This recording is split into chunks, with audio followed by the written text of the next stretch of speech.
आपण धाराशिवमध्ये गोवर्धनवाडीमध्ये ओमराजे निंबाळकर यांच्या कार्यकर्त्यांची जी बैठक आहे या ठिकाणची ही दृश्य आहे। सकाळीच ओमराजे निंबाळकर हे पुण्यावरून धाराशिवसाठी दाखल झाले होते, निघालेले होते आणि आता काही क्षणांपूर्वीच ते गोवर्धनवाडीमध्ये दाखल झालेत आणि या ठिकाणी ते कार्यकर्त्यांशी चर्चा करणार आहे।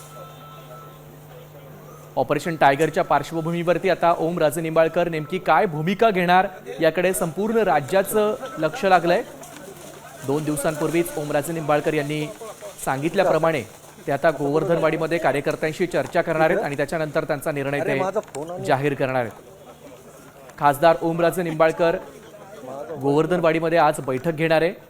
अनेक कार्यकर्त्यांना आणि पदाधिकाऱ्यांना त्यांनी त्यांच्या गावी बैठकीसाठी बोलावलेलं होतं आणि सकाळीच ते पुण्यावरून धाराशिवसाठी निघाले देखील होते आणि आता ते दाखल झालेत। दरम्यान या संदर्भात अधिक माहिती आपण आपले प्रतिनिधी सचिन जाधव यांच्याकडनं जाणून घेणार आहोत। सचिन, आपण बघतोय की गोवर्धनवाडीमध्ये आता ओमराजे दाखल झालेले आहेत, काय त्या ठिकाणचं वातावरण आहे? नक्कीच आपण पाहतोय की खासदार ओमराजे निंबाळकर आज सकाळी पुण्याहून निघाल्यानंतर आता काही वेळापूर्वी त्यांच्या मूळ गावी गोवर्धनवाडीमध्ये दाखल झालेले आहेत।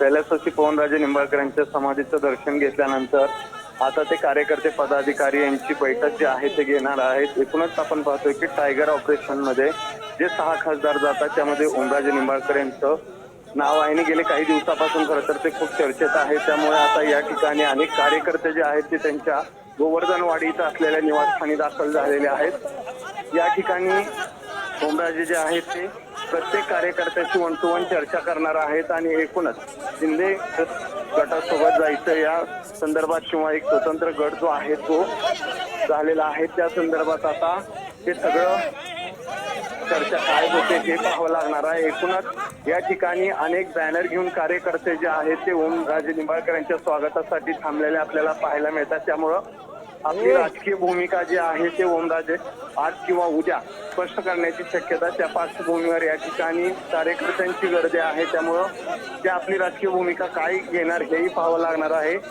त्यांचे वडील पवनराजे निंबाळकर यांच्या केसच्या संदर्भातला काल जो निकाल लागला त्याच्या संदर्भात त्यांनी जी आहे ती नाराजी व्यक्त केलेली आहे। त्या संदर्भात एकूणच या ठिकाणी ते जे आहे ते हायकोर्टात जाणार असले तरीही त्यांची राजकीय भूमिका या ठिकाणी आज स्पष्ट होणार आहे। त्यामुळं काय राजकीय भूमिका घेणार हे पाहावं लागणार आहे।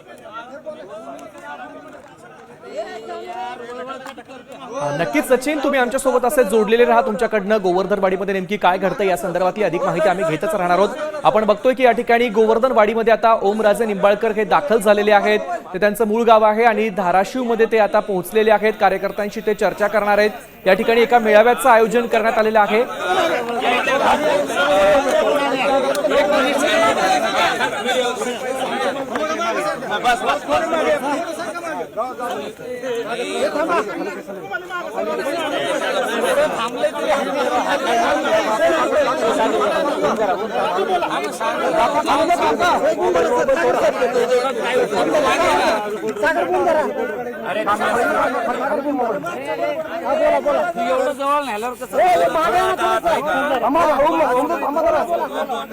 पुढची प्रक्रिया काय असते? बोला